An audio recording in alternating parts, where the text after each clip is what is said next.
Welcome to Love Lies Chronicles. I don't know when it happened exactly, when my marriage turned into a slow, suffocating death. It wasn't one big moment, no explosive fight or dramatic betrayal. It was a series of small things, quiet dismissals, backhanded compliments, and years of being chipped away little by little. But that night, something shifted.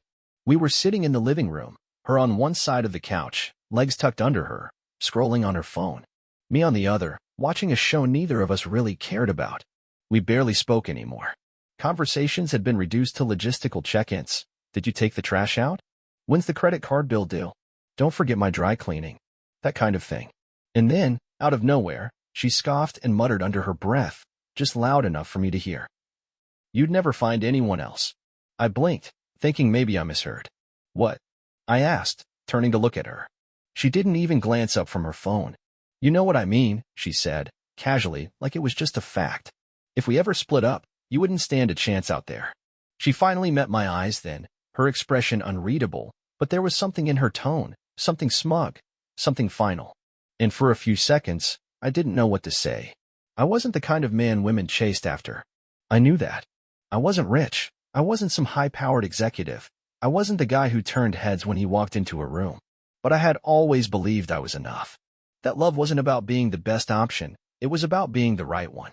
Apparently, she didn't feel the same. Wow, I murmured, leaning back into the couch, staring at the ceiling. That's what you think of me? She exhaled heavily, like I was exhausting her. Oh, don't be so dramatic. I'm just saying, I don't think you'd do well single. Why's that?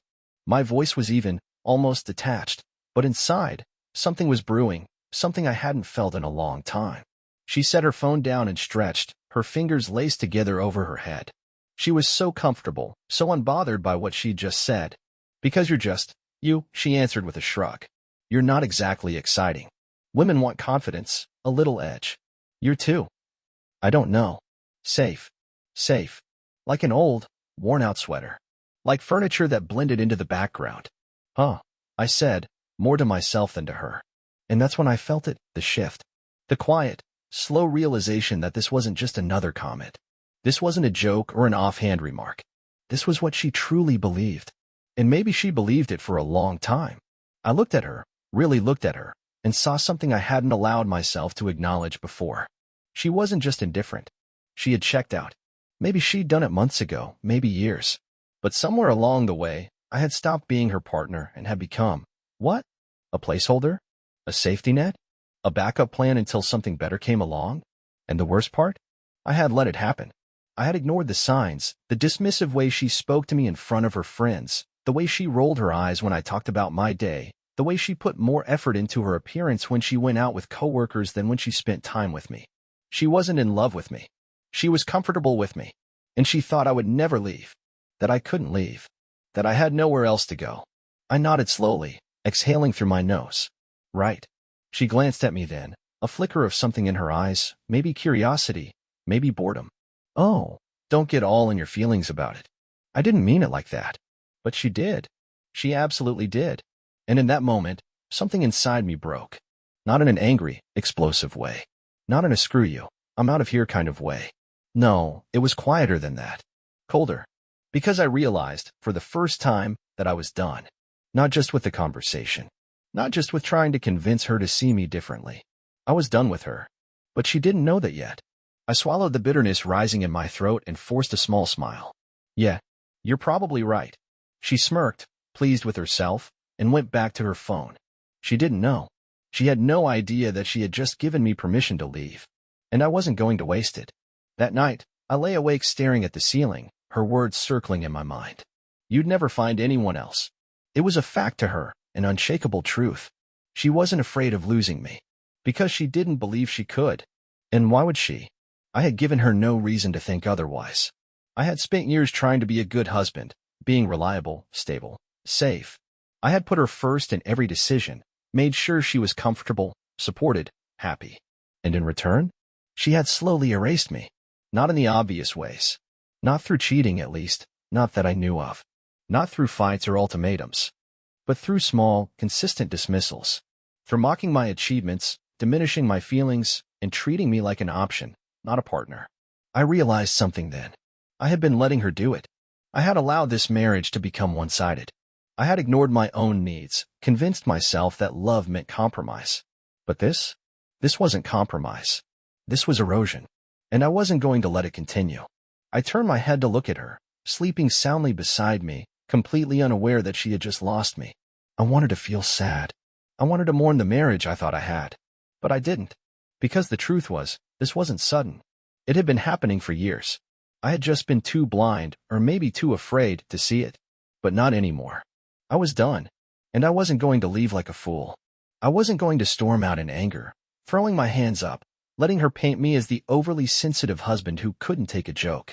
No. I was going to do this right. Smart. Methodical. The way she'd never see coming. The next morning, I got up earlier than usual, careful not to wake her. I sat at the kitchen table with a fresh cup of coffee, staring at my phone. And then, without hesitating, I opened my banking app. First move, I opened a new account in my name only. Second move, I started transferring money, slowly, in small amounts so she wouldn't notice. I wasn't stupid. I knew that if I suddenly drained our joint account, it would set off alarms. So I did it little by little. 100 here, 200 there. Not enough to raise suspicion, but enough that when I was ready to leave, I wouldn't be starting from zero. Next, I canceled the joint credit cards. I left the ones she used most active for now. Let her keep swiping. She wouldn't realize they were gone until it was too late. The next thing I did was research divorce lawyers. Not just any lawyer, the best. Someone with a reputation for handling cases like mine. Someone who specialized in high-asset divorces and marital manipulation. I booked an appointment for later that week. Because when I walked away, I wasn't going to leave anything to chance. I started looking for apartments. Nothing fancy, just a clean, comfortable place for me to start over. I gathered all my personal documents, birth certificate, passport, tax records. Everything I didn't want her getting her hands on. I backed up important files and transferred them to a private cloud account, just in case. And while I did all of this, I said nothing. I kept everything normal. I smiled when she spoke. I nodded at her stories. I even laughed at her jokes. I gave her zero reason to suspect anything. And while I was carefully dismantling our life together, she continued as if nothing had changed. Because in her mind, I wasn't capable of leaving. Once my financial and legal plans were in place, I turned my attention to something else. Me. I looked at myself in the mirror that night and barely recognized the man staring back. Tired eyes. Slouched shoulders. A man who had spent too long making himself small. So, I started fixing it. I hit the gym. Not for revenge, not to impress anyone, just for me. I changed the way I dressed. No more neutral, forgettable clothes. I reclaimed my presence. I reconnected with old friends. People she had subtly pushed out of my life because they reminded me of who I used to be. I stopped asking for her approval. And something funny happened. She started noticing. The first time I left for the gym, instead of sitting on the couch watching Netflix with her, she raised an eyebrow. "Since when do you work out?" I shrugged. "Just working on me." She scoffed, but I caught the flicker of confusion in her eyes. The first time I dressed up for work, instead of throwing on the same old button-down she had always mocked, she gave me a once-over and smirked. "Trying to impress someone?" "Yeah," I said, sipping my coffee. "Myself." She rolled her eyes and laughed. But she was watching me now. For the first time in years, she was paying attention. But it was too late. Because I wasn't doing it for her. With every step, I felt lighter. The weight of the past, the years of emotional exhaustion, the self-doubt she had planted in me, it was fading. And the best part? She had no idea that I was about to leave. She still thought she had me trapped. She still thought she was untouchable. But soon, very soon, she was going to learn just how wrong she was. Days passed. Then a week. Then two. She still had no idea. I went about my routine like nothing had changed, but everything had. I woke up earlier. Went to the gym. Dressed better. Started cooking meals for myself instead of waiting to see if she wanted dinner. When she snapped at me over something small, I didn't react. When she made an offhand joke at my expense, I ignored it instead of laughing along like I used to. She noticed. At first, it was just small comments. "You've been acting weird lately." Then it was subtle irritation. She'd see me getting ready for the gym and huff. "Why are you suddenly so into this?" Then came the passive-aggressive jabs.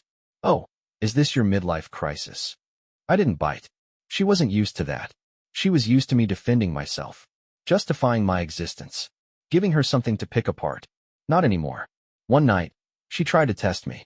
She came home from dinner with her friends, 2 glasses of wine deep, in a playful mood. She curled up next to me on the couch, resting her hand on my arm. "You know I was just messing with you, right?" she murmured, voice dripping with fake sweetness. "Messing with me about what?" I asked, keeping my face unreadable. "Oh, come on," she laughed. "That whole, you'd never find anyone else thing. You know I didn't mean it like that." For a second, I just looked at her. I had spent years wanting this. The rare moments when she actually acted like she cared. When she reached for me first. When she made an effort, even if it was only because she was trying to keep control. But I wasn't falling for it. Not this time. "Don't worry," I said, standing up and stretching. It didn't bother me. Then I walked out of the room. She sat there, frowning, watching me leave. She had no idea that was the last time she'd ever try to manipulate me. A few days later, I set everything in motion. I came home early. I cooked dinner, something I used to do often, back when I still tried. The smell of roasted chicken filled the kitchen as I poured myself a glass of wine and waited. She walked in, kicking off her heels, scrolling through her phone. "You made dinner?" she asked, sounding more surprised than happy. "Yeah. Figured we should have a nice meal together." She shrugged and sat down. "About time you put in some effort again." I smiled. She had no idea. We ate in near silence. She talked about something her coworker said at work. I nodded in the right places. She didn't ask me about my day. She never did anymore. Halfway through the meal, I pulled the envelope from my pocket and slid it across the table. She barely looked up. "What's this?" "Open it." She sighed like I was inconveniencing her, wiping her mouth with a napkin before tearing the envelope open. Her eyes scanned the first page, then the second. Her chewing slowed. Her lips parted slightly, but no words came out. She flipped to the next page, and I watched it hit her. It wasn't just divorce papers. It was the bank statements showing where our money had been moved. It was the receipts for my new apartment. It was a breakdown of our assets, what she wouldn't be touching. She looked up at me, blinking. "What the hell is this?" I took a sip of my wine and set the glass down carefully. "Divorce papers." Silence. She let out a short, breathy laugh, like I had just told her a bad joke. "You're joking." I just looked at her. Her laugh faded. Her grip on the papers tightened, knuckles turning white. "You're serious?" I nodded. She scoffed, shaking her head. "Oh my God, you're actually doing this? Over what? Some stupid comment? Are you really this sensitive?" "No," I said evenly. "I'm just done." Her chair scraped against the floor as she stood up, pacing. "You can't be serious. You're going to throw away our marriage over nothing." "It's not nothing." She turned to me, eyes flashing. "Oh, so now you suddenly have a backbone? Now you're acting like some tough guy? That's hilarious. You know this isn't you, right?" "Yeah," I said, leaning back in my chair. "I'm finally realizing that too." Her face twisted, somewhere between panic and rage. "You think you can do better than me?" she snapped. "Let's be real. You're going to regret this the second you're alone." "I don't think so." That one hit her. Her mouth opened, then closed. She was losing control of the conversation, and she knew it. "Look," she tried again, voice lowering, shifting tactics. "I know things haven't been perfect, but we can fix this. I'll try harder, okay?" I let that silence hang in the air for a second. "No, you won't," I said finally. Her nostrils flared. "You're really going to throw everything away?" I picked up my wine glass and swirled it, watching the liquid move. "You threw it away a long time ago. I'm just making it official." She inhaled sharply, fingers tightening into fists. "So that's it." I stood up, placing my napkin on the table. "Yeah, that's it." She didn't stop me when I walked away. I half expected her to yell, to curse, to throw something. But she didn't. Because for the first time in our entire marriage, she realized she had no power over me anymore. And she had no idea what to do with that. I thought I would feel something. Maybe relief, maybe sadness, when I finally walked away. But all I felt was clarity. It wasn't some cinematic moment of triumph, no dramatic music playing in my head. It was just stillness. The weight I had carried for years, the burden of a marriage where I was nothing more than an accessory to her life, was gone. And in its place, freedom. The first few weeks were an adjustment. Living alone again, in a space that was completely mine, took some getting used to. At first, I caught myself hesitating before making decisions. What furniture to buy? What food to stock in the fridge? I had spent so long accommodating someone else that I had forgotten how to choose things based purely on what I wanted. It was unsettling. But then, it became liberating. I started filling my apartment with things I actually liked. Books I never had time to read. A guitar I always wanted to learn. Even the small things, choosing my own brand of coffee, sleeping diagonally across the bed just because I could, felt like quiet victories. I didn't just move on. I reclaimed myself. The physical transformation came next. Not out of revenge, not because I wanted to prove something to her, but because I owed it to myself. I threw myself into the gym, pushing my body in ways I never had before. At first, it was exhausting. My muscles ached, my endurance was crap. But week after week, I saw progress. The first time I caught my reflection in the mirror and didn't hate what I saw, that was a moment. The confidence came naturally after that. It wasn't just about looking better, it was about feeling in control of myself again. For the first time in years, I walked into a room and didn't second-guess my presence. And people noticed. The first encounter with my ex happened about 2 months after the divorce was finalized. I was at a friend's housewarming party, standing near the bar, laughing with some guys I hadn't seen in a while. That's when I felt her eyes on me. I turned, and there she was, across the room. Her face went still the second our eyes met. It was the first time she had seen me since I left. She looked the same, beautiful, put together, wearing that effortless confidence that had once pulled me in. But something in her expression flickered, like she was trying to process what she was looking at. She wasn't seeing the safe, predictable man she had walked all over for years. She was seeing someone she didn't recognize. She didn't approach me at first. She waited, lingering by mutual friends, stealing glances when she thought I wasn't looking. Finally, she made her move. "Hey." I turned, sipping my drink. "Hey." She hesitated. I could tell she had planned something to say, but now, standing in front of me, she was second-guessing it. "You look different." I smiled. "Yeah." Another pause. She bit her lip, eyes scanning me like she was trying to figure out what changed. "So, how have you been?" I let the silence stretch before I answered. "Good. Really good, actually." She nodded slowly, wrapping her arms around herself. She was searching for an opening, something she could hook onto. "I've been meaning to reach out," she said carefully. "You know, just to talk." I exhaled lightly, tilting my head. "About what?" Her mouth opened, then closed. I could see the gears turning. She was debating whether to go with nostalgia, regret, or excuses. I didn't give her the chance. "Listen," I said, setting my drink down. "I don't hold any grudges. We had our time, and it's over. No hard feelings." Her brows furrowed slightly. That wasn't the response she was expecting. She nodded, forcing a small laugh. "Right. No, of course. It's just, I guess it's weird, you know? Seeing you like this." "Like what?" She swallowed. "Like this." She gestured vaguely. "You just seem so different. More confident. More sure of yourself." I smiled, letting the moment hang. Then I leaned in slightly, just enough for her to really hear me. "I was always this person," I said. "You just never saw it." Her breath hitched. I could see it in her face, that tiny flash of regret, realization, and disbelief. I wasn't angry at her anymore. I didn't even pity her. Because for the first time since I had met her, I wasn't thinking about her at all. Moving on wasn't just about leaving her. It was about choosing myself. I met someone new not long after that. A woman who actually listened when I spoke. Who laughed at my jokes without making me feel like they were charity laughs. Who touched me with affection instead of obligation. But the real win was that I didn't need her. I wasn't jumping into something to prove a point or to fill a void. I was whole on my own, and that was the greatest revenge of all. Dear listeners, please share your thoughts in the comments, and do not forget to like, share, and subscribe to the channel.